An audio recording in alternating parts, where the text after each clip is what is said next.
Good evening everyone.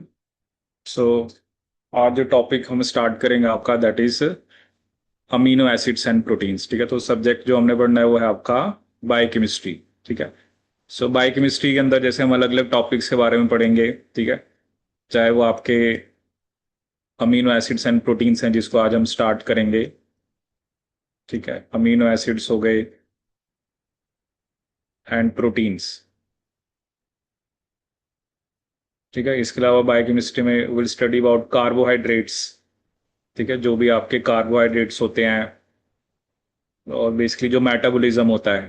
ठीक है, carbohydrates and हम उसके मेटाबॉलिज्म के बारे में डिस्कस करेंगे। ठीक है, इसके अलावा जैसे आपके लिपिड्स लिपिड्स के बारे में डिस्कस करेंगे।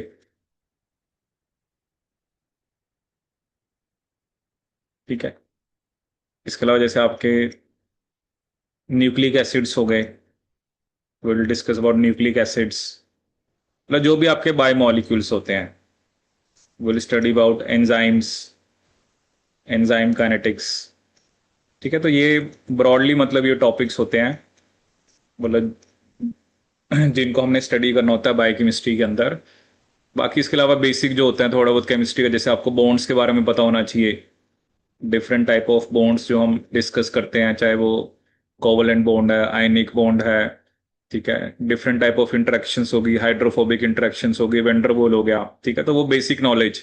जैसे अब आपको बॉन्ड स्ट्रेंथ पता हो, जैसे वो कई बार आपको देगा कि बॉन्ड स्ट्रेंथ होता है, बॉन्ड एनर्जी होता है। ठीक है, जैसे एक बार एग्जाम में क्वेश्चन आया कि एक बॉन्ड है, उसको ब्रेक करने में अप्रोक्सीमेटली 400 किलो जूल्स एनर्जी चाहिए होती है। ठीक है, तो ये बॉन्ड होगा कोवलेंट बॉन्ड।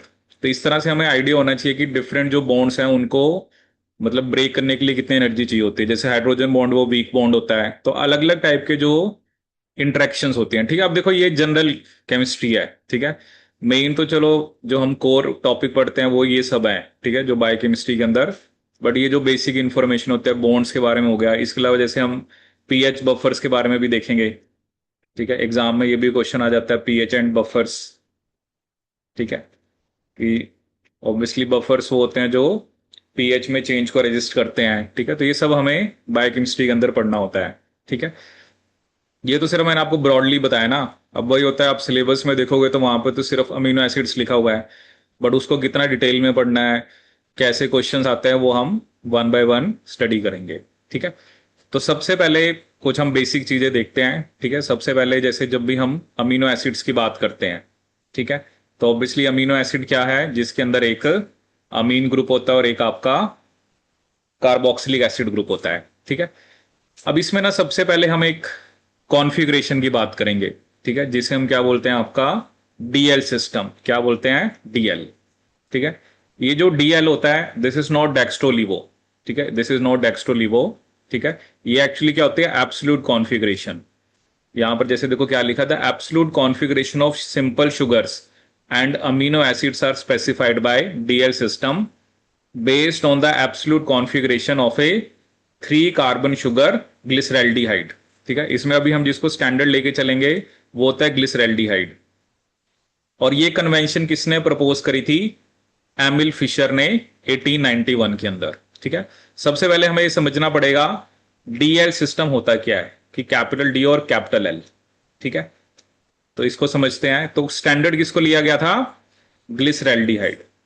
स्टैंडर्ड किसको लिया गया था, ग्लिसरैल्डिहाइड। स्टैंडर्ड किसको लिया गया था, आपका ग्लिसरैल्डिहाइड। ठीक है, जैसे यहां पर आप देखिए, मैं आपको इमेज दिखाता हूं। ठीक है, जैसे आप ये देखिए। ठीक है, ये है ग्लिसरैल्डिहाइड का स्ट्रक्चर। ठीक है, जैसे इसमें आपको दिख रहा है CHO, COH और CH2OH। ठीक है, अब इसमें हमें क्या देखना होता है, H और OH की पोजीशन। जैसे H अगर आपका जैसे यहाँ पे राइट हैंड साइड में है, ठीक है, तो ये आपका L है, ये L फॉर्म है। ठीक है, और इधर जैसे आप मतलब ओवर OH और H की रिलेटिव पोजीशंस हैं। ठीक है, जैसे इधर H राइट में है तो इधर H आपका लेफ्ट में है। ठीक है, तो इसे हम क्या बोलते हैं, डी ग्लिसरैल्डिहाइड। ठीक है, वो भी आपको क्लियर हो जाएगा। हम इसको स्टैंडर्ड लेके चलते हैं। ठीक है, कि H और OH की पोजीशन, H अगर मेरा राइट हैंड साइड में है तो वो एल ग्लिसरैल्डिहाइड है, या या आप ओ एच बोल सकते हो, एच राइट में ओ एच लेफ्ट में है, ठीक है। ऑन द अदर साइड अगर ओ एच राइट में है एच लेफ्ट में है तो उसे हम कौन सा बोलते हैं, आपका डी ग्लिसरल्डिहाइड, उसे हम क्या बोलते हैं, आपका डी ग्लिसरल्डिहाइड, ठीक है। अब ऐसे ही देखो उसने कंपैरिजन कर रखा है अमीनो एसिड का।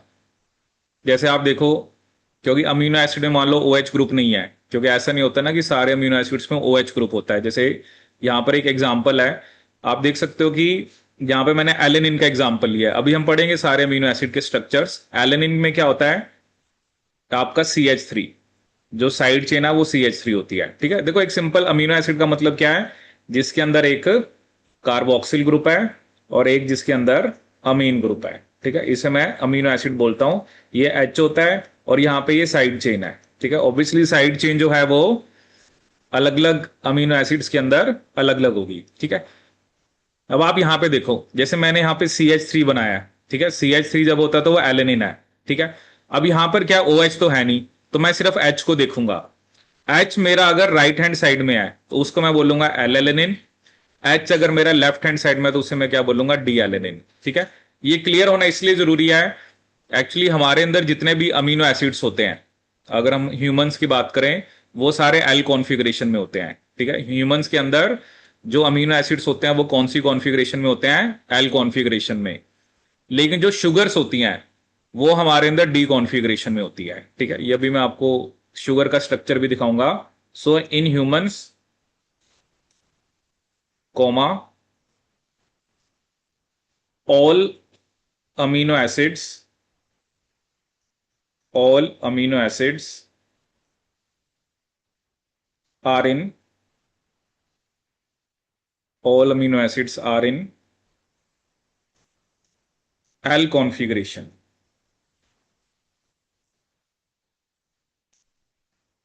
जितने भी अमीनो एसिड्स हैं वो कौन सी कॉन्फ़िगरेशन में होते हैं, एल कॉन्फ़िगरेशन में। लेकिन जो शुगर्स होती हैं वो कौन सी कॉन्फ़िगरेशन में होती हैं, आपकी डी कॉन्फ़िगरेशन में। शुगर्स कौन सी कॉन्फ़िगरेशन में होती हैं, डी कॉन्फ़िगरेशन। तो अमीनो एसिड एल कॉन्फ़िगरेशन में होते हैं, शुगर्स आपकी डी कॉन्फ़िगरेशन में होती हैं, ठीक है। In humans all amino acids are in L configuration, और जो शुगर्स हैं वो कौन सी कॉन्फ़िगरेशन में होती हैं, डी कॉन्फ़िगरेशन में, ठीक है। एक्चुअली जैसे ये भी एक क्वेश्चन आपसे पूछ सकता है कि डी कॉन्फ़िगरेशन वाले अमीनो एसिड्स हमें कहां पर देखने को मिलेंगे, ठीक है। तो एक्चुअली जो डी कॉन्फ़िगरेशन वाले अमीनो एसिड्स होते हैं वो ना बैक्टीरिया की सेल वॉल में होते हैं, ठीक है। इसको आप चाहे नोट लिख लो, D configuration amino acids are found in are found in D configuration amino acids are found in bacterial cell wall. D configuration वाले अमीनो एसिड्स आपको किसमें देखने को मिलते हैं, बैक्टीरियल सेल वॉल, ठीक है। और जनरली जो बैक्टीरियल सेल वॉल है वो किसकी बनी होती है, आपकी पेप्टिडोग्लाइकन। किसकी बनी होती है, पेप्टिडोग्लाइकन,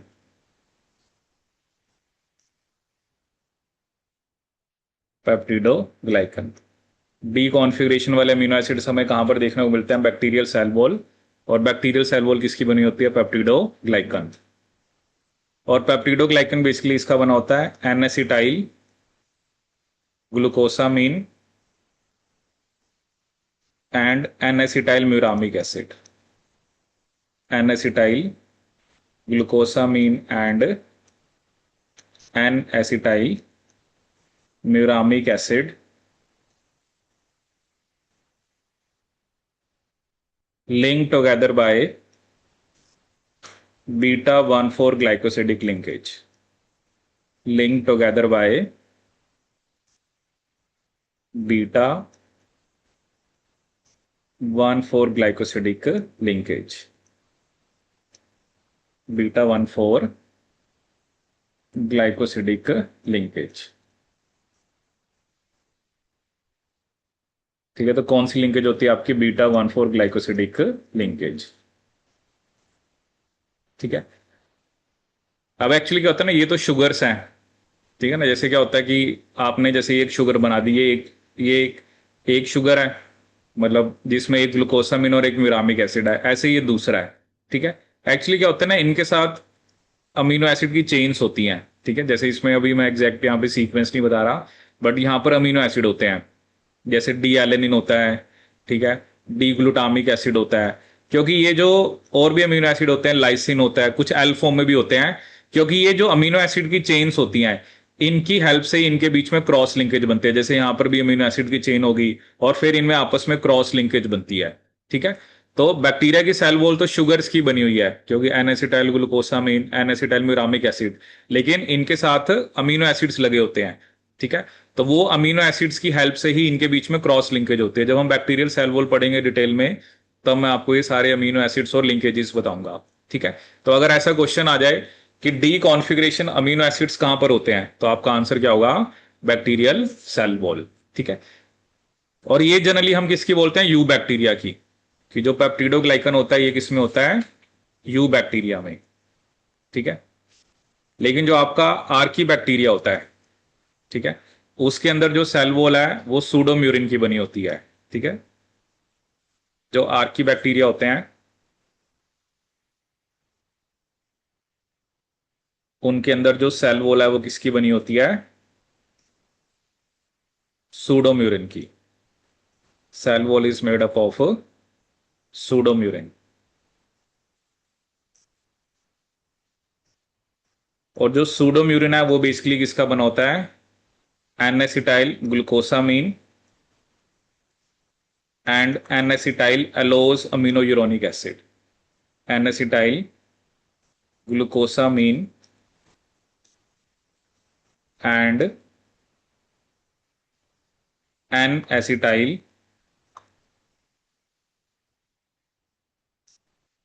एलोज अमीनो यूरोनिक एसिड।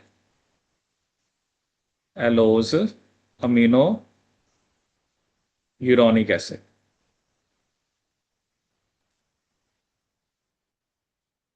और इसमें जो लिंकेज होती है वो होती है बीटा 1,3। कौन सी लिंकेज होती है आपकी? बीटा 1,3, ठीक है। और इस लिंकेज को ब्रेक करना मुश्किल है, ठीक है। एक्चुअली आर्की बैक्टीरिया की जब भी बात होती है तो ये एंशियंट बैक्टीरिया होते हैं, वो बैक्टीरिया जो एक्सट्रीम कंडीशंस में रह सकते हैं, ठीक है। तो उसके दो रीजन होते हैं, एक तो उनकी सेल वॉल डिफरेंट है, ठीक है, और दूसरा, मतलब वो भी हम डिस्कस करेंगे, दूसरा होता है सेल मेम्ब्रेन, ठीक है। दूसरा क्या डिफरेंट होता है इसमें? Cell membrane. नॉर्मली जो सेल मेम्ब्रेन होती है उसके अंदर आपके एस्टर लिंक फैटी एसिड्स होते हैं। जैसे जो आपका यू बैक्टीरिया है, अगर मैं यू बैक्टीरिया की बात करूं, क्योंकि सेल मेम्ब्रेन तो लिपिड्स की बनी हुई है, यू बैक्टीरिया की जो सेल मेम्ब्रेन होती है उसके अंदर क्या होता है आपके? उसके अंदर आपके एस्टर लिंक्ड फैटी एसिड्स होते हैं। कौन से फैटी एसिड्स होते हैं? Ester linked, ester linked fatty acids. But जो आपका आर्की बैक्टीरिया है उसकी सेल मेम्ब्रेन में कैसे होते हैं आपके? Ether linked fatty acids. कैसे फैटी एसिड्स होते हैं? Ether linked fatty acids. So it is difficult to break ether linkage, ठीक है। ईथर लिंकेज को ब्रेक करना मुश्किल है। तो ये दो रीजन हम देते हैं कि जिस वजह से आर्की बैक्टीरिया एक्सट्रीम कंडीशन में सर्वाइव कर पाते हैं। एक एक उनकी सेल वॉल स्पेशल है, दूसरी उनकी सेल मेम्ब्रेन भी स्पेशल है, ठीक है। तो ये तो चलो मैंने आपको वैसे ही थोड़ा सा बैक्टीरिया के बारे में बताया, बट बेसिक हम क्या डिस्कस कर रहे थे? एल और डी कॉन्फ़िगरेशन। तो एल कॉन्फ़िगरेशन वाले हमारे अंदर अमीनो एसिड्स होते हैं, हमारे अंदर कोई भी अमीनो एसिड डी कॉन्फ़िगरेशन में नहीं है, ठीक है। या आप ये भी कह सकते हो कि हमारे अंदर जो एंजाइम्स हैं वो डी कॉन्फ़िगरेशन को मेटाबोलाइज नहीं कर सकते, ठीक है। लेकिन हमारे अंदर जो शुगर्स होती हैं वो कौन सी कॉन्फ़िगरेशन में होती हैं? डी, ठीक है। जैसे मैं आपको एक ग्लूकोज का स्ट्रक्चर बना के दिखाता हूं। तो जैसे ये ग्लूकोज का स्ट्रक्चर है,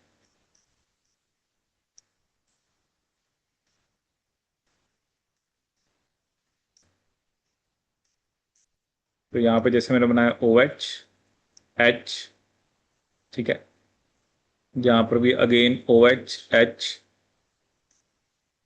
एच ओ एच, और यहां पर आपका ओ एच एच, ठीक है।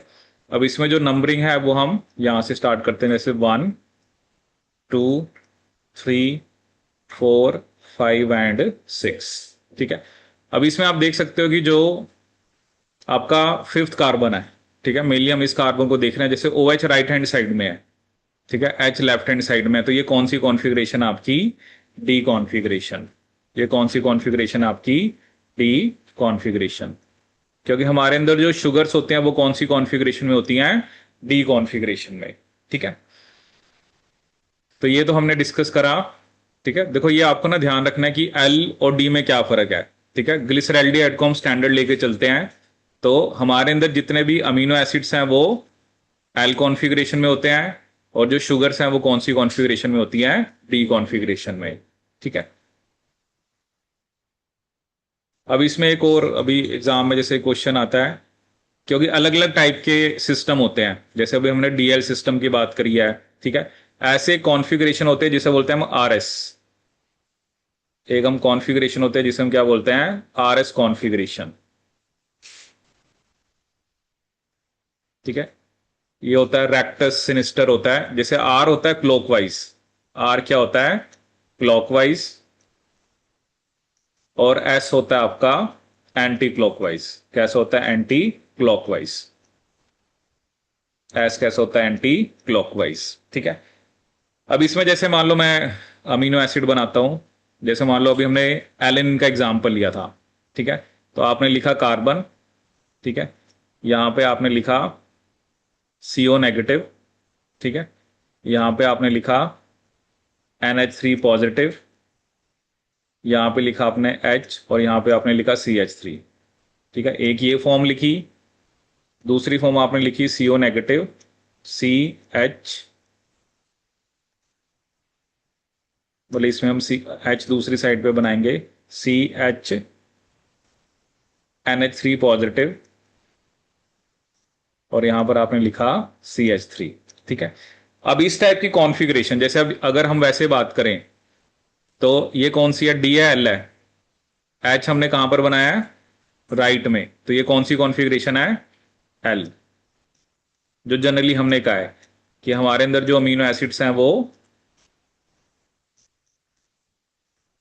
कौन सी कॉन्फ़िगरेशन में होते हैं? एल कॉन्फ़िगरेशन में। अभी हमने बनाया है यहां पे कि एच अगर मैं इधर बना रहा हूं तो वो एल है राइट में, अगर लेफ्ट में बना रहा हूं तो वो डी कॉन्फ़िगरेशन। एक तो चलो ये हो गया।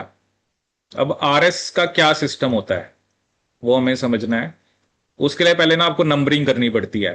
ठीक है। जैसे अब आप देख रहे हो कि जो आपका कार्बन है, ठीक है, जैसे वो क्या आपका? It is a chiral carbon, इसके साथ 4 डिफरेंट ग्रुप्स लगे हुए हैं। ठीक है।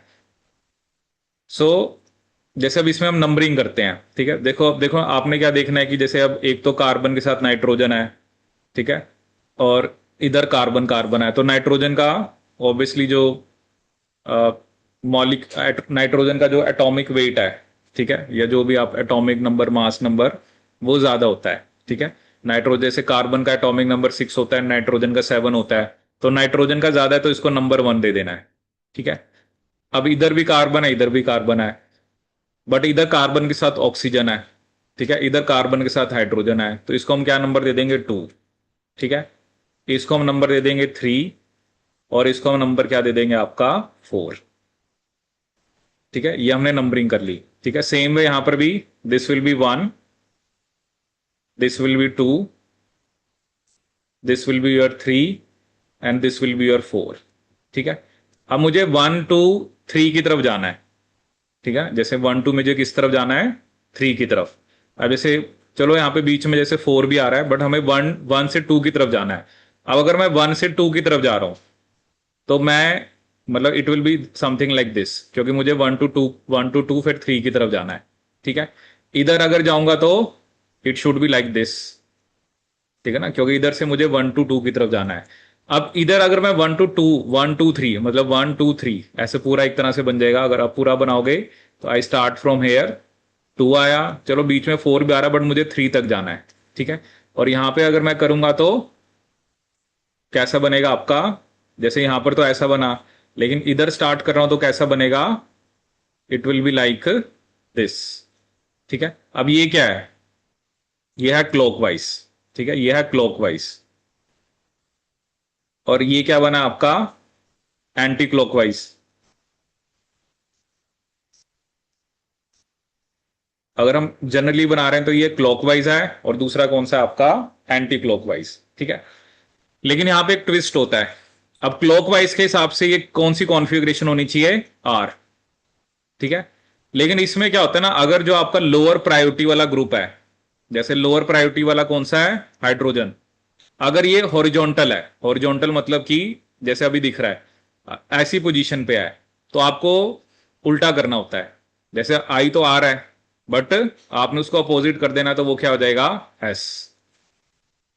जैसे आई तो आर है ना, लेकिन हाइड्रोजन जो है वो हॉरिजॉन्टल पोजीशन पे है। जैसे अगर हाइड्रोजन वर्टिकल पोजीशन पे होता है तब आपको ऐसा नहीं करना है, लेकिन अगर लोअर प्रायोरिटी वाला ग्रुप हॉरिजॉन्टल पोजीशन पे है, तो जो आपका आ रहा है, जो भी जैसे आर आ रहा है, अब उसको एस कर दो। ठीक है, सेम वे यहां पर क्या आ रहा है, एंटी क्लॉकवाइज है, तो यहां पर क्या आ रहा है, एस। ठीक है, लेकिन क्योंकि हाइड्रोजन जो है वो हॉरिजॉन्टल है, तो इसको भी आप क्या कर दो, आर कर दो। तो ये आपको अच्छे से याद रखना है। एक्चुअली हमारे अंदर जो भी अमीनो एसिड्स हैं, ठीक है, मतलब एल एल वाले का मतलब क्या होता है, वो एस कॉन्फ़िगरेशन है। ठीक है, कौन सी कॉन्फ़िगरेशन है, एस कॉन्फ़िगरेशन। जनरली हमारे अंदर जो अमीनो एसिड्स होते हैं वो एस कॉन्फ़िगरेशन में ही होते हैं।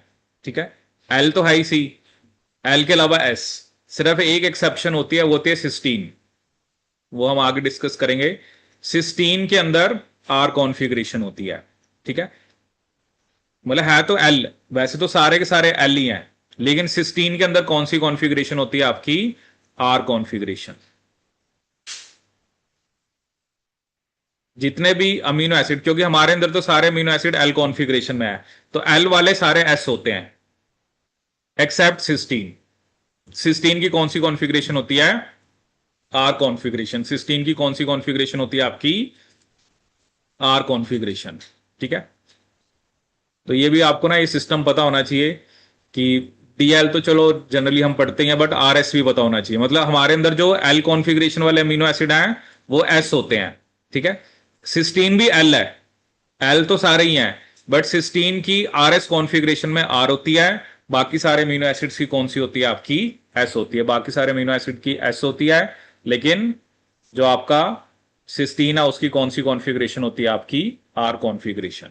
ठीक है, तो ये आपको समझना है। ठीक है, तो ये हमने डिस्कस करा बेसिक डीएल सिस्टम क्या होता है, और मैंने आपको आर और एस सिस्टम के बारे में बताया। ठीक है, तो हमारे अंदर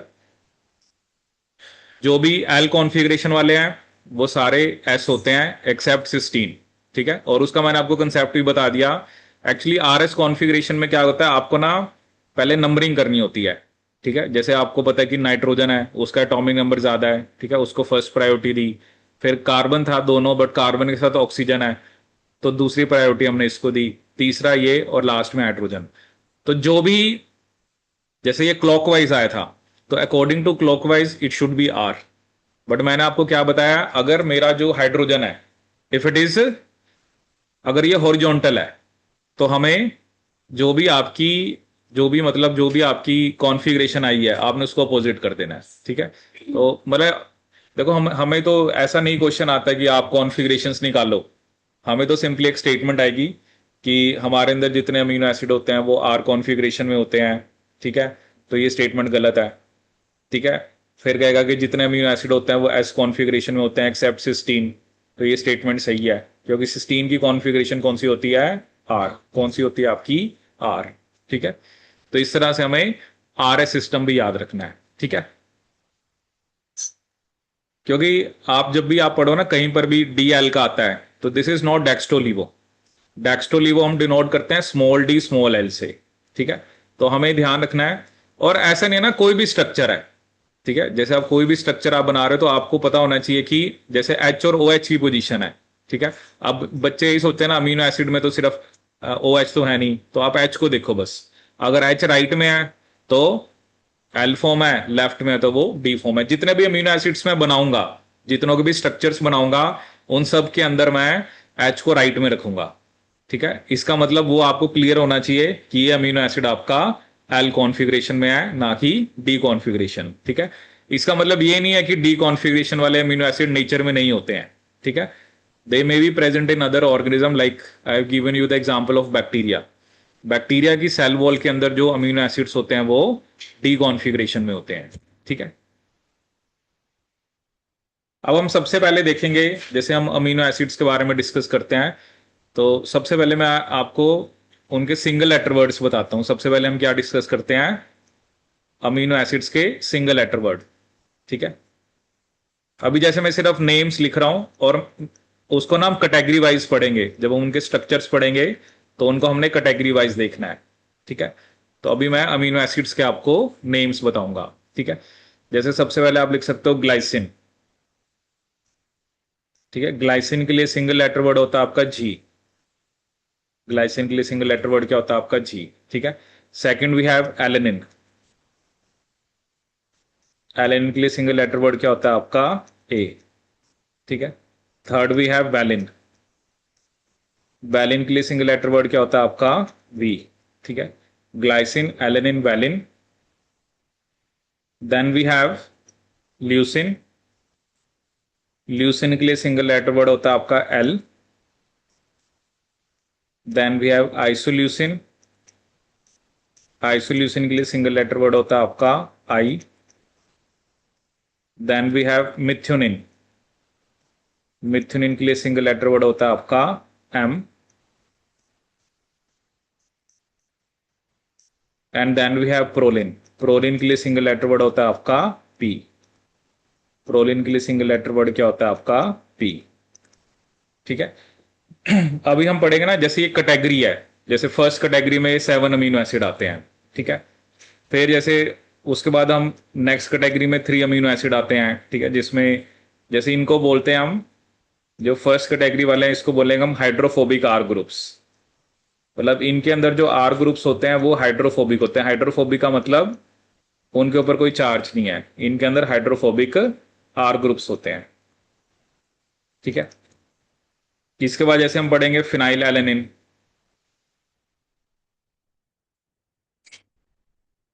फिनाइल एलेनिन के लिए सिंगल लेटर वर्ड होता है आपका एफ।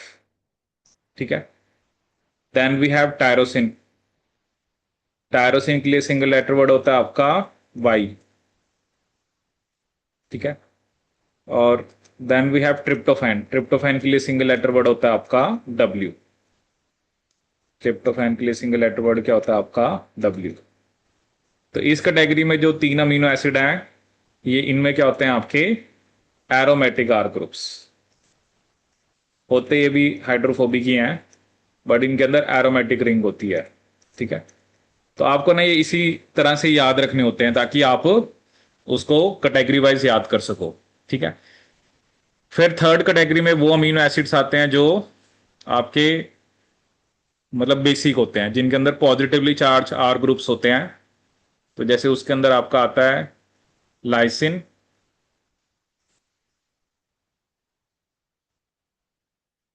लाइसिन के लिए सिंगल लेटर वर्ड होता है के। आर्जिनिन। आर्जिनिन के लिए सिंगल लेटर वर्ड होता है आपका आर। ठीक है, then we have histidine. Histidine के लिए सिंगल लेटर वर्ड होता है आपका H. Lysine, arginine, histidine. Then we have aspartic acid. Single letter word for aspartic acid is D. Then we have glutamic acid. Single letter word for glutamic acid is E. Is E. ठीक है, aspartic acid के लिए D, glutamic acid के लिए ई। Then we have, ठीक है, अब जो मैंने आपको ये बताए 11, 12, 13, ये होते हैं बेसिक। इनको हम कौन से अमीनो एसिड्स बोलते हैं, बेसिक, क्योंकि इनमें जो साइड चेन होती है उसके ऊपर उसमें पॉजिटिवली चार्ज आर ग्रुप्स होते हैं। ठीक है, बेसिक का मतलब क्या होता है, positively charged R groups.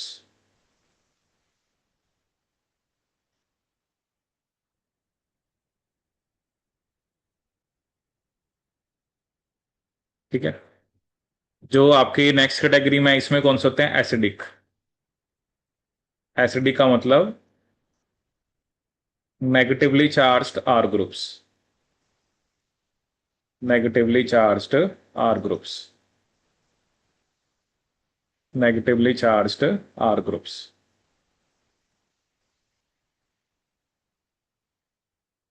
Negatively charged R groups. ठीक है। तो lysine, arginine, histidine, aspartic acid, glutamic acid. इसके अलावा जैसे होता है आपका सिरिन। सिरिन के लिए सिंगल लेटर वर्ड होता है आपका S. Then we have threonine. Single letter word for threonine is T. Okay. Then we have cysteine. Single letter word for cysteine is C. Then we have asparagine.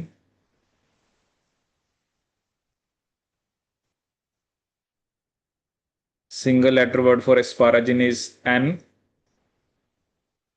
And then we have glutamine. Single letter word for glutamine is Q.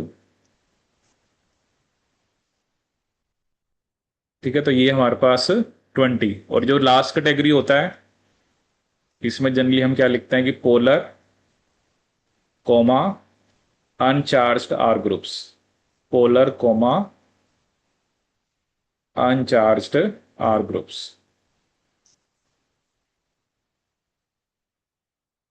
Polar comma uncharged R groups.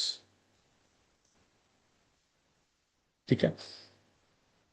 तो ये 20 amino acids हैं जिसके हमें, देखो सबसे पहले आपको single letter words पता होने चाहिए। Glycine G, alanine A, valine V, leucine L, isoleucine I, methionine M, proline P, phenylalanine F, tyrosine Y, tryptophan W, lysine K, arginine R, histidine H, aspartic acid D, glutamic acid D, serine S, threonine T, cysteine C, asparagine N and glutamine Q.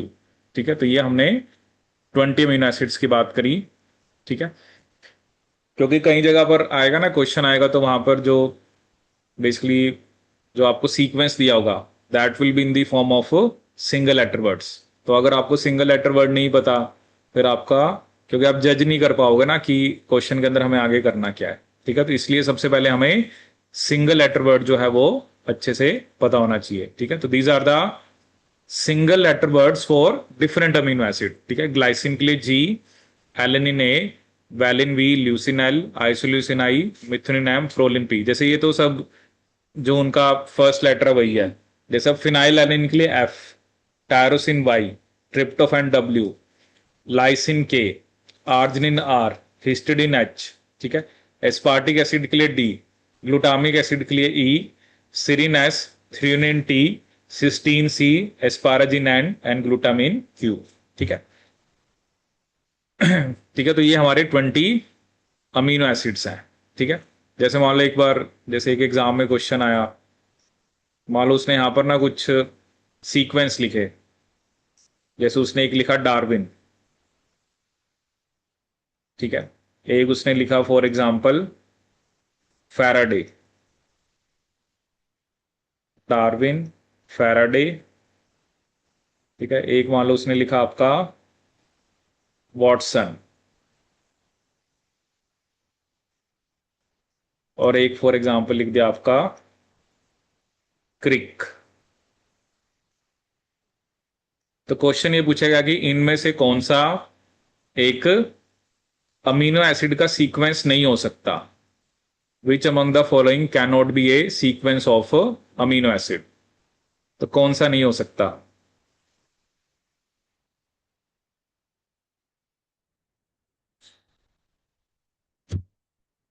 ठीक है। अब इसमें आपको क्या देखना है ना कि कौन सा, जैसे डार्विन में जो मैंने लेटर्स यूज करे हैं क्या वो सभी, मतलब वो जैसे डी से हमने क्या बोला है एस्पार्टिक एसिड, ए से एलेनिन, आर से आर्जिनिन। ठीक है। लेकिन जो वॉटसन है, अब वॉटसन में ओ है। ओ तो हमने किसी भी अमीनो एसिड के लिए सिंगल लेटर वर्ड यूज ही नहीं किया। तो इसका मतलब Watson can not be A sequence of amino acid. ठीक है। तो आप देख सकते हो जैसे हमने बी नहीं यूज करा, बी किसी भी अमीनो एसिड के लिए हमने नहीं यूज करा, ठीक है। ए यूज करा है, बी नहीं करा, सी करा है, डी करा है, ई करा है, एफ करा है, जी यूज करा है, एच यूज करा है, ठीक है। आई, आई करा है इसी के लिए यूज। हाँ, जे, जे नहीं यूज किया, आई जे, के भी यूज किया, एल एम एन, ओ नहीं किया, P Q R S T U, you नहीं हमने किसी के लिए यूज किया, यू के बाद वी डब्ल्यू, एक्स किसी के लिए यूज नहीं करा, वाई और जेड। मतलब ये 6 जो अल्फाबेट्स हैं वो हमने किसी भी अमीनो एसिड के लिए यूज नहीं करे, ठीक है। तो हमने we have used 20 different alphabets for different amino acid, ठीक है। देखो अगर आपको ये याद होंगे तभी आप आगे आगे, क्योंकि मिस्टेक होने के चांसेस हैं। जैसे अब कोई अगर अब फिनाइल एलिन को मान लो कोई पी लिख रहा है तो फिर वो गलत है ना, तो फिनाइल एलिन इज एफ, ठीक है, क्योंकि हमने पी पहले ही प्रोलिन के लिए यूज कर लिया है, ठीक है। चलिए अब देखते हैं कुछ बेसिक से क्वेश्चन जो एग्जाम में कई बार आते हैं। जैसे मान लो उन्होंने आपको एक क्वेश्चन दिया कि for example you have a tetra, you have 4 amino acids, आपके पास 4 अमीनो एसिड है, 2 ग्लाइसिन, 1 एलेनिन, या पहले हम अलग अलग लेके चलते हैं। You have 4 amino acids, glycine, alanine, valine and proline. आपके पास 4 डिफरेंट अमीनो एसिड्स हैं, ठीक है।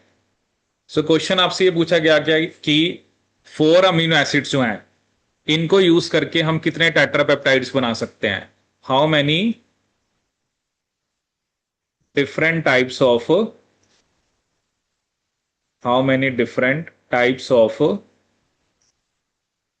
tetrapeptides are possible, how many different types of tetrapeptides are possible, मतलब कितने डिफरेंट टाइप के मैं टेट्रापेप्टाइड्स बना सकता हूं इन 4 अमीनो एसिड को यूज करके, how many different type of tetrapeptides are possible.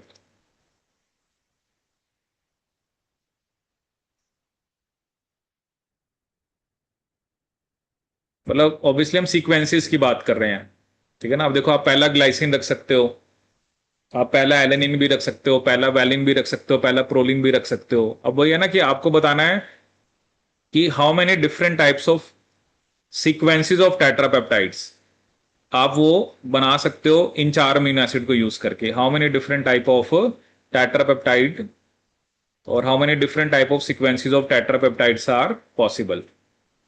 तो बताओ कितने बनने चाहिए।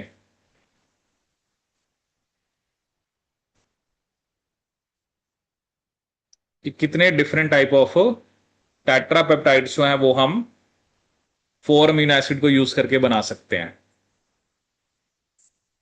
हम्म,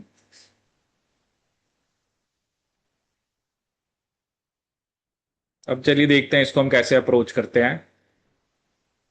देखो इसमें आपको क्या करना होता है, जैसे अब आपके पास 4 पोजीशंस हैं, ठीक है। अब इसको वैसे तो इसका सिंपल आंसर क्या होता है, 4 फैक्टोरियल। क्या होता है 4 फैक्टोरियल, जैसे जितने अमीनो एसिड्स हैं उसका फैक्टोरियल। अब किसी भी नंबर का फैक्टोरियल क्या होता है, that is n into n minus 1 into n minus 2 and so on. जैसे 4 फैक्टोरियल है, 4 फैक्टोरियल बेसिकली क्या होगा, 4 इंटू 3 इंटू 2 इंटू 1। तो 4 फैक्टोरियल कितना आ गया, 24। क्योंकि जो जीरो का फैक्टोरियल है वो क्या होता है आपका 1। तो कितने डिफरेंट टाइप ऑफ टेट्रापेप्टाइड्स बन सकते हैं आपके, 24। कितने बन सकते हैं, 24। 16 कहां से आएगा। तो ऐसे नहीं ना, आपको पहले ये समझना पड़ेगा कि पूछा गया। जैसे मैं आपको बेसिक सा एग्जांपल देता हूं, जैसे इसमें तो 4 हैं, मान लो हम वैसे ही एग्जांपल लेके चलते हैं। मान लो हम 2 अमीनो एसिड लेके चलते हैं, कि मान लो मेरे पास 2 ही अमीनो एसिड है, ठीक है। जैसे एक ग्लाइसिन है और एक एलेनिन है, क्योंकि देखो हम ऐसे तो है नहीं ना कि 24 बना के देखेंगे, इतना टाइम थोड़ा होता है। जैसे अब 2 अमीनो एसिड हैं, अब इसमें क्या है, या तो ग्लाइसिन पहले होगा, एलेनिन बाद में होगा, या दूसरी पॉसिबिलिटी क्या है, एलेनिन पहले होगा, ग्लाइसिन बाद में होगा। दो ही पॉसिबिलिटी हैं, ठीक है। तो अब ये भी मतलब क्या बना, 2 फैक्टोरियल, मतलब हम सिंपली चलो 2 लिख देते हैं कि 2 पॉसिबिलिटी हैं। अब मान लो हम 3 मान के चलते हैं, क्योंकि 3 तक चलो हम बना लेते हैं। वही ना, जितने अमीनो एसिड ज्यादा होंगे, फिर फिर वो इतने सारे सीक्वेंसेस बनाना, वो फिर that is very time consuming. अब 3 के अंदर मान लो एक ग्लाइसिन है, एक एलेनिन है और एक वैलिन है, ठीक है। एक ग्लाइसिन है, एक एलेनिन है और एक वैलिन है, ठीक है। अब इसमें हम देखो क्या क्या बना सकते हैं, glycine, alanine, valine, this is one possibility. और क्या बना सकता हूं मैं, ग्लाइसिन, वैलिन, एलेनिन, ठीक है। अब मैं फर्स्ट अमीनो एसिड को एलेनिन रख सकता हूं, एलेनिन, वैलिन, ग्लाइसिन। या और मैं क्या लिख सकता हूं, एलेनिन, ग्लाइसिन एंड वैलिन। और क्या पॉसिबिलिटी है हमारे पास, अब पहला अमीनो एसिड हम रखते हैं valine, then alanine, then glycine. Same way, valine, glycine, alanine. और कुछ बनेगा, ठीक है। अब मैंने 3 अमीनो एसिड यूज करे तो कितने ट्राइपेप्टाइड्स आए, 6। क्योंकि ये फैक्टोरियल चल रहा है, क्योंकि 2 का फैक्टोरियल होता है 2 into 1, तो देखो आंसर 2 आएगा। 3 फैक्टोरियल क्या होता है, 3 into 2 into 1, तो क्या आएगा वो, 6, तो ये 6 आ रहा है। ऐसे अगर 4 अमीनो एसिड है तो 4 फैक्टोरियल, 5 अमीनो एसिड है तो 5 फैक्टोरियल, 6 अमीनो एसिड है तो 6 factorial, and in this way it goes on. तो अगर आपके पास you have 4 different amino acid, ठीक है, वो पेपर में डिपेंड करता है ना, आपको कुछ भी दे सकता है, ठीक है। अभी हम डिस्कस भी करेंगे, क्योंकि ऐसा क्वेश्चन एक जनरल एप्टीट्यूड का भी बन जाता है। तो अगर आपके पास डिफरेंट, बट यहां पर देखो कंडीशन क्या है, डिफरेंट होने चाहिए। जैसे इसमें 4 डिफरेंट है, इसमें 3 डिफरेंट है, और उसमें आपके 2 डिफरेंट है, जैसे 2, 3 और 4, ठीक है। लेकिन अब एक सिचुएशन क्या होगी, मान लो उसने आपको क्वेश्चन दिया कि मान लो आपके पास चलो अमीनो एसिड 4 ही है, बट उसमें मान लो 2 ग्लाइसिन है, एक एलेनिन है और एक वैलिन है। अमीनो एसिड तो अभी भी कितने हैं, 4 ही हैं, बट एक अमीनो एसिड 2 बार ही है, तब कितने टेट्रापेप्टाइड्स बनेंगे। पहले वाला केस था जिसमें 4 थे, चारों डिफरेंट थे। Now the 2 amino acids are same, अब कितने टेट्रापेप्टाइड्स बनेंगे, ठीक है। तो इसमें क्या हमें क्या करना होता है, देखो पहले तो आपने 4 फैक्टोरियल तो लिखना ही लिखना है कि 4 फैक्टोरियल, ठीक है। Now because 1 amino acid is repeated twice, एक अमीनो एसिड जो है वो 2 बार रिपीट कर रहा है, तो आप उसको 2 फैक्टोरियल से डिवाइड कर दो, ठीक है। 4 फैक्टोरियल किससे डिवाइड कर दो, 2 फैक्टोरियल से। अब 4 फैक्टोरियल कितना था, 24, 2 फैक्टोरियल कितना है आपका, 2, तो आंसर क्या आ गया आपका, 12। क्या आंसर आ गया आपका, 12। मतलब कि अगर तो देखो, इफ चारों डिफरेंट है तब तो आंसर 4 फैक्टोरियल है, ठीक है, 4 है, 5 है, 6 है, जो भी है। बट अगर out of 4, if 1 amino acid is repeated 2 times, तो आपको देखो ऊपर तो 4 फैक्टोरियल लिखना है, बट नीचे 2 फैक्टोरियल से डिवाइड कर देना है, ठीक है। अब ऐसे ना आपसे जनरल भी क्वेश्चन पूछा जा सकता है। जैसे मान लो उसने आपको कहा कि आपके पास एक वर्ड है, ठीक है, जैसे मान लो मैंने कह दिया एक वर्ड है चांस, या you have this word chance, ठीक है। वो कह रहा है कि ये जो वर्ड है, इसके अल्फाबेट्स को यूज करके हम कितने डिफरेंट टाइप ऑफ वर्ड्स बना सकते हैं, चाहे उसका कुछ सिग्निफिकेंस है चाहे नहीं है, ठीक है ना। ऑब्वियसली ये नहीं है कि उसका कुछ मीनिंग बनता है या नहीं बनता है, डजेंट मैटर।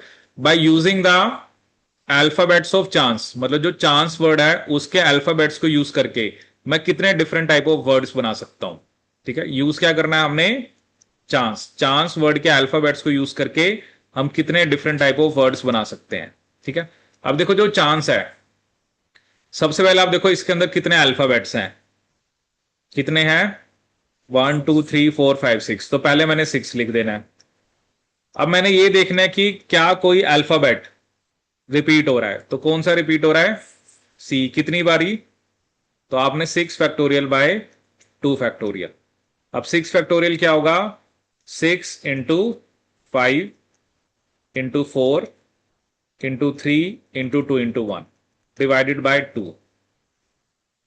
अब 6 इंटू 5 होता है आपका 30, 30 इंटू 4 120, 360 इंटू 2 720। तो 720/2 क्या आ गया आपका आंसर? 360। मतलब जो चांस वर्ड है उसके अल्फाबेट्स को यूज करके हम 360 वर्ड्स बना सकते हैं।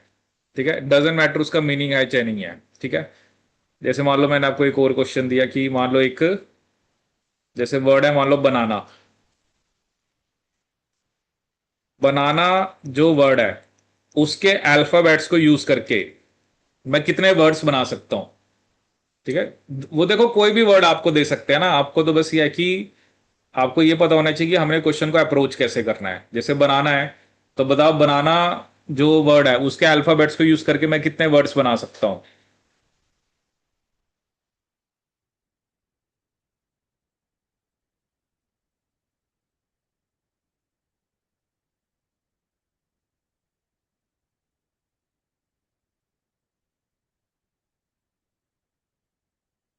बनाना जो आपका वर्ड है उसके अल्फाबेट को यूज करके मैं कितने वर्ड्स बना सकता हूं?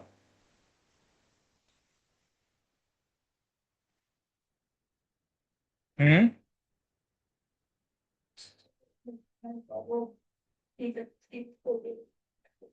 जैसे बनाना ना, इसके अंदर कितने अल्फाबेट्स हैं आपके? 6 ही हैं, तो पहले तो वही 6 फैक्टोरियल। अब इसमें क्या है ना, इसमें ए रिपीट हो रहा है 3 टाइम्स और एन हो रहा है 2 टाइम्स, तो ऐसे नहीं है कि दोनों को इकट्ठा कर देना है, दोनों का अलग अलग लिखना है। एन कितने बार रिपीट हो रहा है? 3 times, so that is four N. और ए कितनी बार रिपीट हो रहा है? सॉरी, एन हो रहा है 2 बार हो रहा है, ए 3 बारी, तो ये ए के लिए हो गया 3 फैक्टोरियल, एन के लिए हो गया 2 फैक्टोरियल। अब 6 फैक्टोरियल अभी हमने निकाला था, कितना होता है? 720। 3 फैक्टोरियल होगा 6, 2 फैक्टोरियल होगा 2, तो 720/12। तो इसका क्या आंसर आ जाएगा आपके पास? 60। ठीक है, देखो आपको मेनली यहां पर जो क्वेश्चन को करने की अप्रोच है वो समझना है। आपको क्या समझना है यहां पर कि कैसे हमने क्वेश्चन को अप्रोच करना है। ठीक है, तो देखो यहां पर मैंने आपको क्या बताया कि आपको वो, जैसे ऐसा क्वेश्चन देंगे कि जैसे अगर 4 अमीनो एसिड्स हैं, अगर डिफरेंट है तो आंसर 4 फैक्टोरियल है। जैसे अगर वो आपको ऐसा देता है कि 4 में से 2 सेम है, तब आंसर आपका इस अकॉर्डिंग आएगा। ठीक है, और कोई भी ऐसा क्वेश्चन आपको दिया हुआ है तो पहले जितने भी उसमें चाहे अल्फाबेट्स हैं या जो भी हम अमीनो एसिड का सीक्वेंस है, तो सबसे पहले हमने वो नंबर लिखना है फैक्टोरियल। अगर कोई चीज रिपीट हो रही है तो उससे डिवाइड कर देना है। ठीक है, उससे हमने डिवाइड कर देना है। तो ये हमने एक कंसेप्ट डिस्कस किया। ठीक है,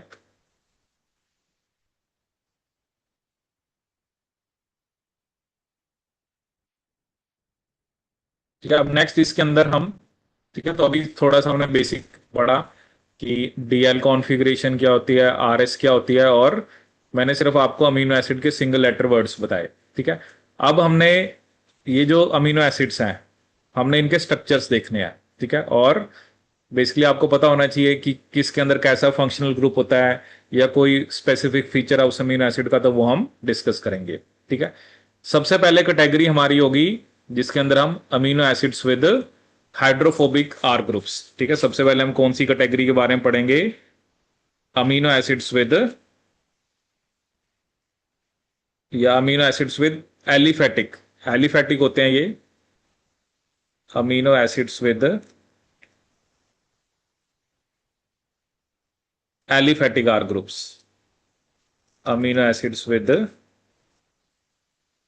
aliphatic R groups.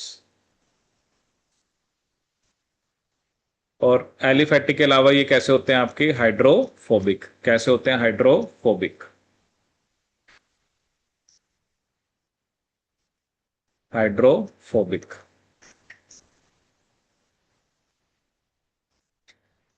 Amino acids with aliphatic R groups.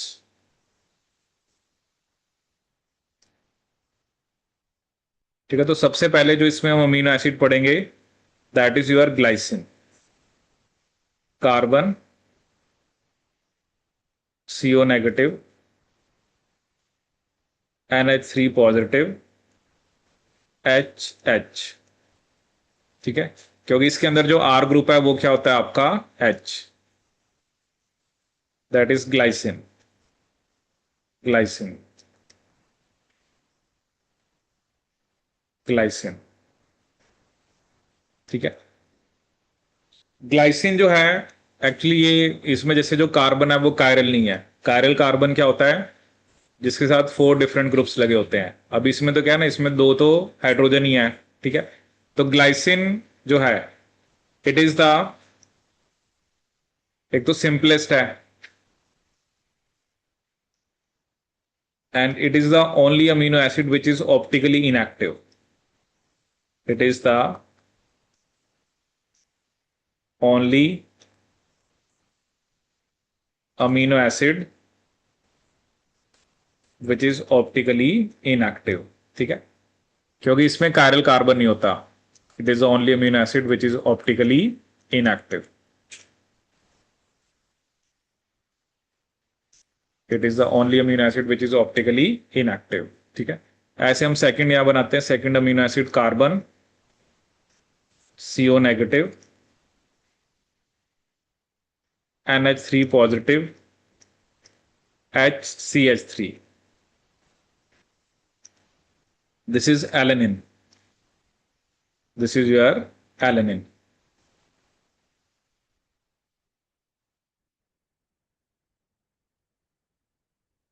Alanine के लिए जैसे मैंने आपको बताया सिंगल लेटर वर्ड क्या होता है आपका ए।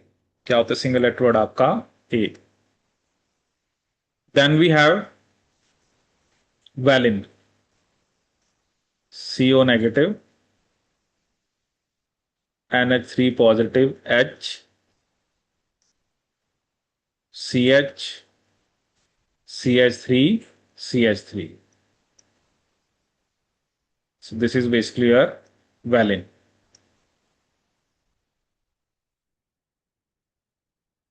ठीक है, वैलिन के लिए सिंगल लेटर वर्ड क्या होता है आपका V। वैलिन के लिए सिंगल लेटर वर्ड क्या होता है आपका V। ठीक है, एक्चुअली वैलिन की बात हम कहां पर करते हैं, जैसे जब हम सिक्कल सेल एनीमिया पढ़ते हैं। ठीक है, हम क्या पढ़ते हैं आपका sickle cell anaemia. Sickle cell anaemia जो कि एक ऑटोसोमल रिसेसिव डिसऑर्डर है। Sickle cell anaemia which is a autosomal recessive disorder.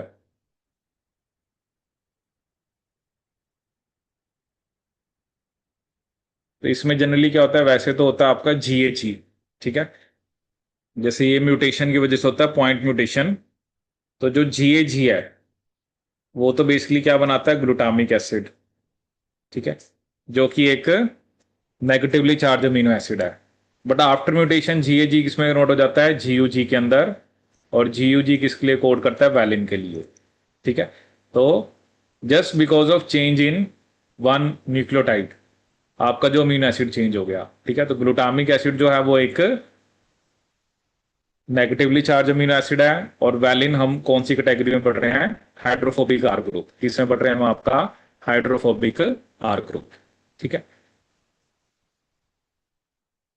तो वैलिन, ठीक है, वैलिन जो है वो उसके अंदर this is the side chain. ठीक है, आपको स्ट्रक्चर थोड़ा पता होना चाहिए कि उसमें किस टाइप की साइड चेन होती है।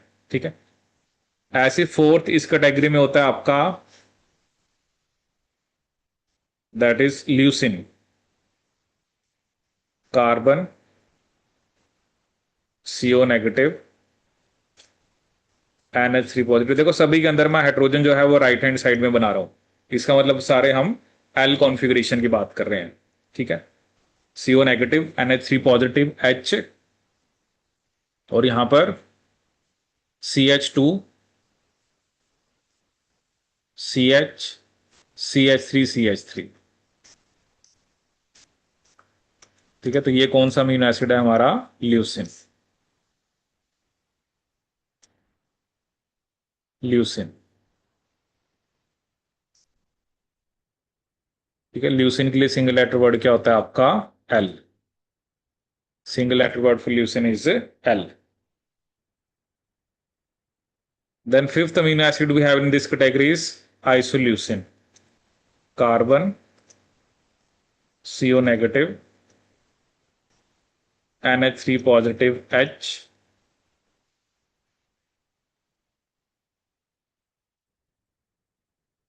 Then we have carbon, H, CH3, CH2, CH3. This is the structure of isoleucine.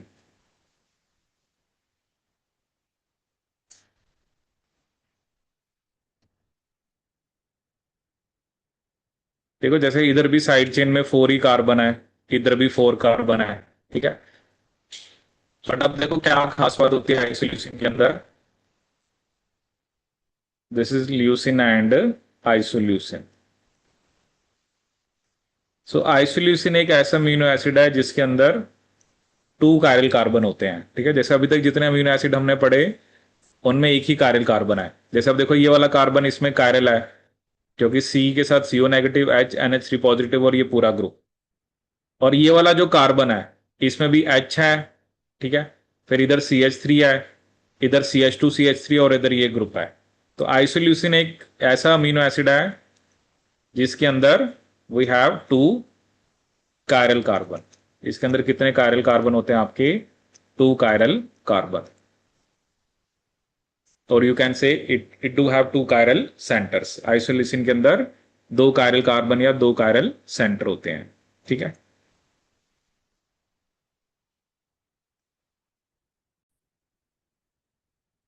ठीक है। तो नेक्स्ट इस कैटेगरी में हम बनाते हैं जैसे प्रोलिन। नेक्स्ट हम कौन सा अमीनो एसिड बना रहे हैं आपका? प्रोलिन। सो प्रोलिन में एक खास बात होती है उसके अंदर वो साइक्लिक होता है। ठीक है, साइक्लिक का मतलब क्या है? जैसे मान लो हमने ये लिखा कार्बन। ठीक है, और उसके साथ जैसे आपका ये आपने दिखाया CO नेगेटिव, हाइड्रोजन। यहाँ पे लिखा आपने NH2 positive, CH2, CH2, CH2। ठीक है, ये एक ऐसा अमीनो एसिड है जो साइक्लिक है। कैसा अमीनो एसिड आपका? साइक्लिक। एक्चुअली इसमें क्या हुआ है, जो नाइट्रोजन है, जैसे नॉर्मली आपने जितने भी स्ट्रक्चर्स बनाए हैं उसमें नाइट्रोजन ने सिर्फ एक ही बॉन्ड बनाया है। ठीक है ना, ये जो भी नाइट्रोजन है उसका एक ही कार्बन से बॉन्ड है, जितने भी अमीनो एसिड अभी तक हमने ड्रॉ किया है। बट जो प्रोलिन है इसमें ये जो नाइट्रोजन है इसने आप देखो 2 कार्बन के साथ बॉन्ड बनाया है। एक तरफ इधर बॉन्ड बनाया, एक तरफ इधर बनाया है। इस नाइट्रोजन ने कितने कार्बन के साथ बॉन्ड बनाया है? 2 कार्बन के साथ। ठीक है, तो इस टाइप की जो नाइट्रोजन होता है या इस टाइप का जो ग्रुप होता है उसको बोलते हैं सेकेंडरी अमीन। सेकेंडरी अमीन, या इसको आप आई माइन बोल सकते हो। क्या बोल सकते हो? आई mine.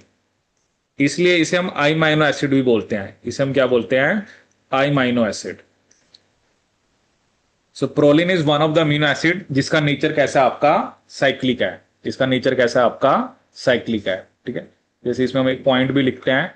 So proline is one of the amino acid which is cyclic, क्योंकि इसमें जो नाइट्रोजन है उसने 2 कार्बन के साथ बॉन्ड बना रखे हैं।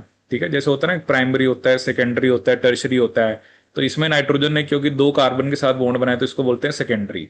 ठीक है, तो इसमें आप एक पॉइंट भी लिख सकते हो, that is proline has an proline has an aliphatic side chain. Proline has an aliphatic side chain with distinctive cyclic structure. Proline has an aliphatic side chain with distinctive cyclic structure.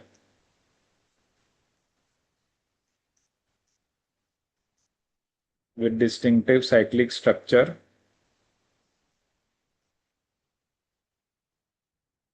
Cyclic structure. The secondary amino. The secondary amino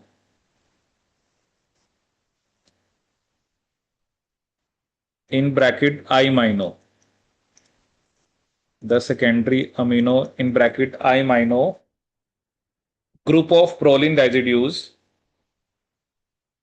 Group of proline residues is held in a rigid conformation. Is held in a rigid conformation. Is held in a rigid conformation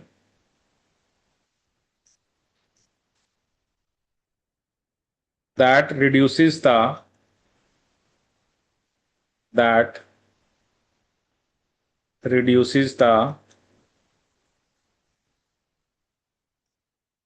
structural flexibility. That reduces the structural flexibility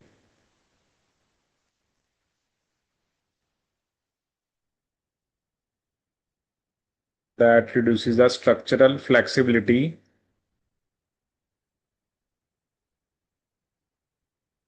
of polypeptide regions containing proline. Structural flexibility of polypeptide regions containing proline.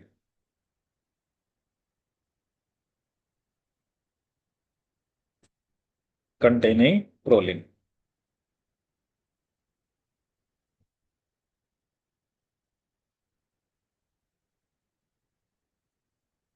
ठीक है, तो हमने क्या कहा है कि देखो जितने भी अमीनो एसिड अभी तक हमने बनाया है उसमें नाइट्रोजन ने 2 कार्बन के साथ बॉन्ड नहीं बनाए। इसमें आप क्या करोगे, जो प्रोलीन है it has an aliphatic side chain with distinctive cyclic structure. The secondary amino group of proline residues is held in a rigid conformation. ठीक है, that reduces the structural flexibility of polypeptide reason containing proline. जैसे देखो ना, glycine है वो सबसे simplest होता है, जैसे वो फ्लेक्सिबल बनाएगा प्रोटीन को। देखो ना, कोई भी प्रोटीन है उसमें अलग अलग अमीनो एसिड होते हैं, तो जैसे अब कोई रीजन ज्यादा फ्लेक्सिबल है कोई कम फ्लेक्सिबल है, तो प्रोलीन जो है क्योंकि वो साइक्लिक है, जैसे उसकी देखो ना उसमें ये जो साइड चेन है वो एक तरह से साइक्लिक स्ट्रक्चर बना लिया, तो इसकी प्रेजेंस जो है वो structural flexibility of polypeptide chain को रिड्यूस करती है। ठीक है, जैसे जनरली जो आपका एंटीबॉडीज होती हैं, जैसे हम एंटीबॉडी का स्ट्रक्चर बनाते हैं तो उसमें एक हिंज रीजन होता है, तो जो हिंज रीजन होता है उसमें सिस्टीन और प्रोलिन होता है। जनरली हिंज रीजन में क्या प्रेजेंट होता है, सिस्टीन एंड प्रोलिन। जैसे ये हिंज रीजन है, ठीक है, हिंज रीजन में मेनली क्या होता है आपका, proline and cysteine. Hinge region is rich in proline and cysteine. Hinge region is rich in proline and cysteine.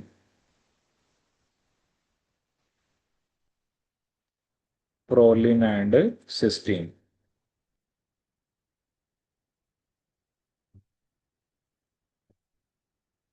Hinge region is rich in proline and cysteine. ठीक है, तो ये हमने किसकी बात करी है, प्रोलिन। प्रोलिन में एलिफेटिक साइड चेन है with a distinctive cyclic structure. The secondary amino group of proline residues is held in a rigid conformation that reduces the structural flexibility of polypeptide regions containing proline.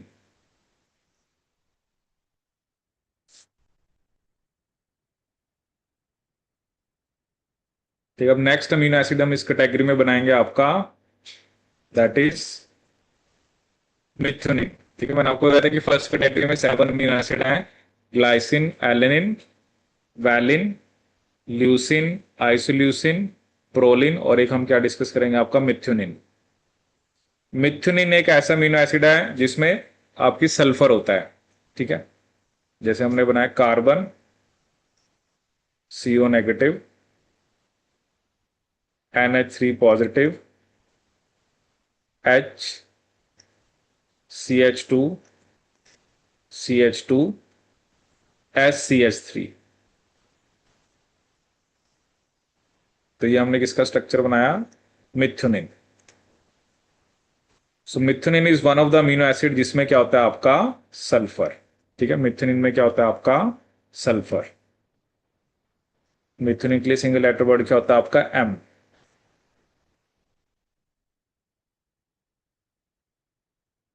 तो methionine, एक तो हमने क्या लिखा, it is an example of A, it is, इसके अंदर it is a sulphur containing amino acid. Methionine में क्या होता है आपका सल्फर होता है, सल्फर कंटेनिंग अमाइनो एसिड।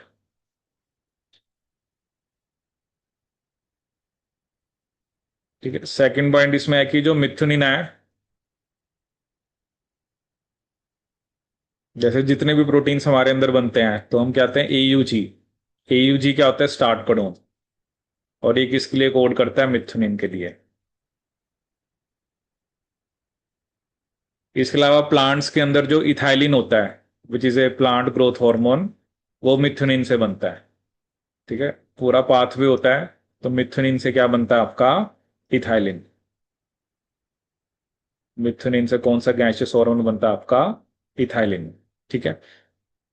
और इसके अलावा जनरली जो पल्सीज होती हैं, मतलब जो दालें होती हैं, they are deficient in sulphur containing amino acids. Pulses are deficient in sulfur containing amino acids. Pulses are deficient in sulfur containing amino acids.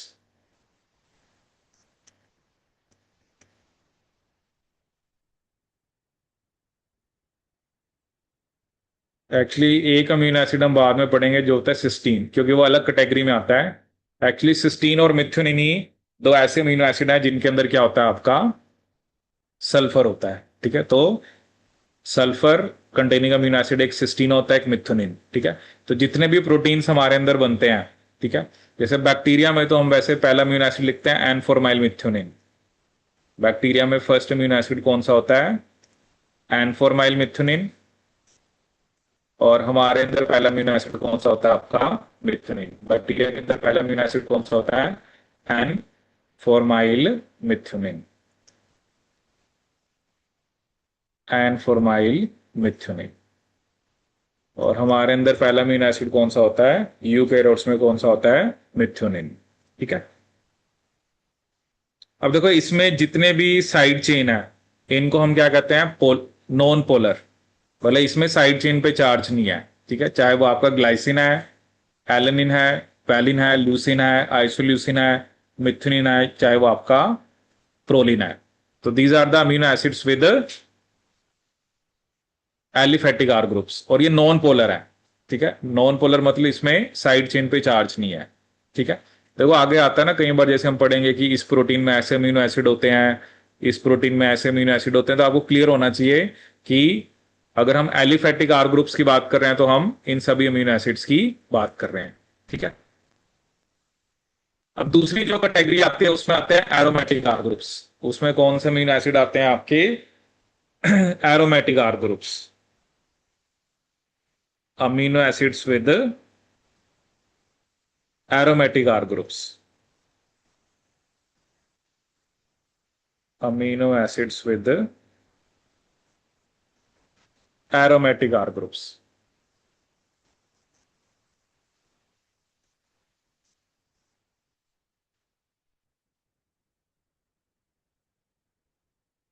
Amino acids with aromatic R groups. और ये भी रिलेटिवली कैसे होता है, non polar. ये भी कैसे होते हैं आपके relatively non polar, relatively non polar, relatively non-polar. Amino acids with aromatic R groups, these are relatively non-polar. तो जैसे इसके अंदर होता है phenyl alanine, tyrosine and tryptophan, ठीक है। तो सबसे पहले जैसे इसमें हम देखेंगे आपका फिनाइल एलेनिन। सबसे पहले इसमें हम कौन सा अमीनो एसिड बनाएंगे, आपका phenyl alanine, that is carbon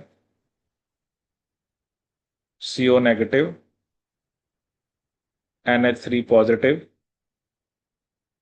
H CH2, और यहां पर जैसे हमने बना दी एक बेंजीन रिंग, ठीक है। ये कौन सा अमीनो एसिड है, phenyl alanine. Actually phenyl alanine हमारे लिए एसेंशियल होता है, क्योंकि हमारी बॉडी फिनाइल एलेनिन नहीं बना सकती। It is an essential amino acid, ठीक है।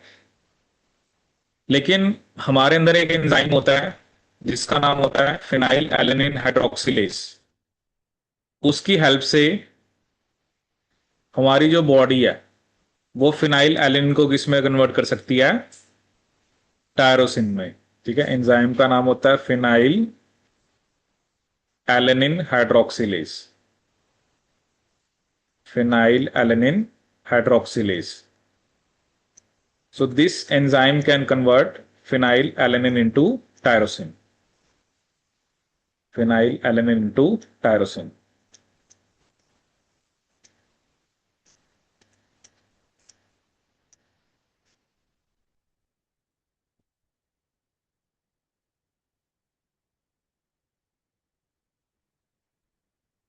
ठीक है। और टायरोसिन को फिर हम एसेंशियल नहीं कहते, क्योंकि अगर आप डाइट में फिनाइल एलेनिन ले रहे हो तो आपकी बॉडी के अंदर एक एंजाइम है जो फिनाइल एलेनिन को किस में कन्वर्ट कर देगा, टायरोसिन के अंदर, ठीक है। और टायरोसिन के लिए हमने पढ़ा था सिंगल लेटर वर्ड क्या होता है आपका, वाई। टायरोसिन के लिए सिंगल लेटर वर्ड क्या होता है आपका, वाई, ठीक है।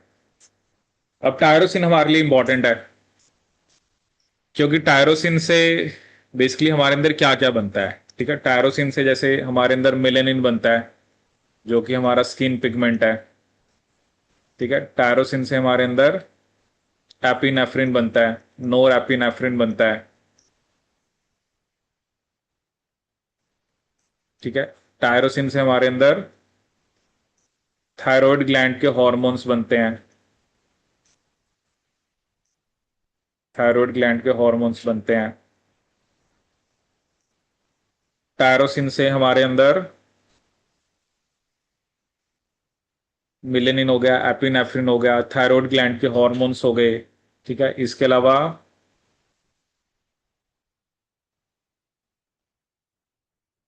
डोपामिन बनता है, ठीक है।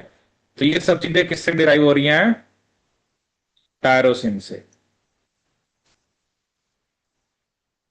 ठीक है। अगर टायरोसिन होगा तो ये सब बनेगा। अब क्या होता है अगर मान लो किसी के अंदर ये एंजाइम फंक्शन नहीं कर रहा, फिनाइल एलेनिन हाइड्रोक्सिलेज, तो वो फिनाइल एलेनिन से टायरोसिन नहीं बना पाएंगे, ठीक है।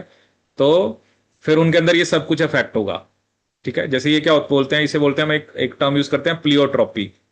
प्लियोट्रोपिक वर्ड का मतलब जेनेटिक्स में क्या होता है, जैसे अगर मान लो इसके अंदर प्रॉब्लम है, वो जीन जो फिनाइल एलेनिन हाइड्रोक्सिलेज बना रही है, मान लो उस जीन में कुछ प्रॉब्लम है।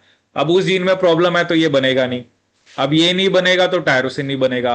अब टायरोसिन नहीं बनने की वजह से स्किन की पिगमेंटेशन अफेक्ट हो रही है, एडिनल ग्लैंड के हार्मोन एपिनेफ्रिन जो है वो नहीं बनेगा, थायराइड ग्लैंड के हार्मोन्स नहीं बनेंगे, डोपामिन नहीं बनेगा, क्योंकि डोपामिन एक तरह से न्यूरो होता है। क्या होता है आपका, neuro transmitter, neuro transmitter,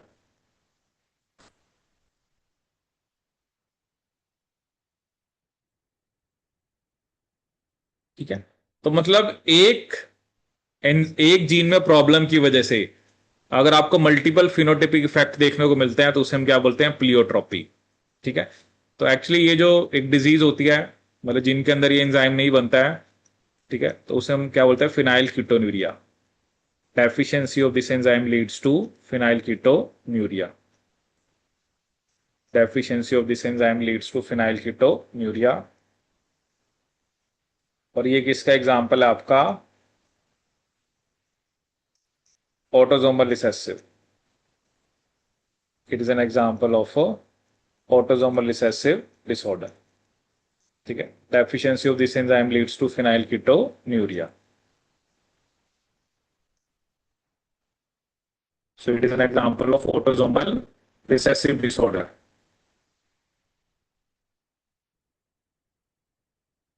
Autosomal recessive disorder. तो एक एंजाइम में डेफिशिएंसी की वजह से ये डिसऑर्डर हो जाता है। ठीक है, so deficiency of this enzyme leads to phenylketonuria.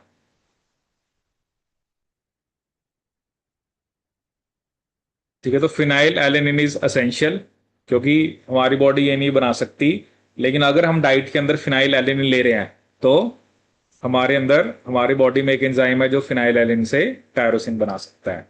ठीक है, ऐसी थर्ड अमीनो एसिड जो इस कैटेगरी में है वो है ट्रिप्टोफैन, क्योंकि एरोमेटिक में हम 3 बोलते हैं, एक आपका फिनाइल एलेनिन, एक टायरोसिन और एक tryptophan.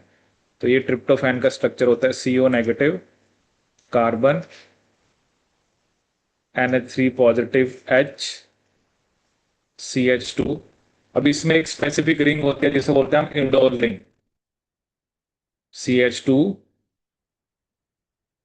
Carbon double bond CH